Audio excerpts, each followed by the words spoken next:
தண்ணி தண்ணி எங்கே பார்த்தாலும் தண்ணி. ஆனால் குடிக்கிறதுக்கு ஒரு சொட்டு தண்ணி கூட இல்லை. இந்த தண்ணியெல்லாம் முன்னாடி நல்லா தான் இருந்துச்சு, இப்போ தான் அழுக்காயிருச்சு. இங்கே பாருங்க, எவனோ பீர் பாட்டில் கூட மிதக்க விட்டுருக்காங்க. இந்த படத்தில் ஹீரோ இருக்கான், ஆனால் ஹீரோயின் இல்லை. ஏன்னா சார் குரூப் பிரிக்கும் போது பாய்ஸ் தனியாக கேர்ள்ஸ் தனியாக பிரிச்சுட்டாரு. அதனால நாங்கள் இவங்கள ஹீரோயினாக போடலான்னு பார்த்தோம், ஆனால் இவங்க சூர்யாவோட நடிக்கிறேன்ட்டாங்க. அன்ஃபார்ச்சுனேட்லி எங்களால் ஹீரோயின் ரெடி பண்ண முடியல. என்னடா படம் ஆரம்பிச்சு எவ்வளோ நேரம் ஆச்சு, டைட்டில் போடலன்னு பார்க்குறீங்களா? அதுக்கு தாங்க போயிட்டுருக்கோம்.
இந்த ஊர்ல முன்னாடி எவ்வளவு தண்ணி இருந்துச்சு, வத்தி போட்டு வரலாம். ஆமாடா,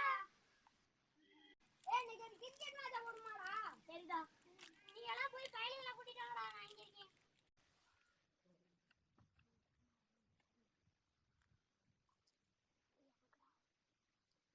சரி, நம்ம போய் கிரவுண்ட்ல உட்காந்துருப்போம்.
வெயில் அதிகமா இருந்துச்சு, அதனால மயக்கம் வந்துருச்சு. தண்ணியோட அருமை எவ்வளவு சீக்கிரம் குடிச்சிருக்கேன்னு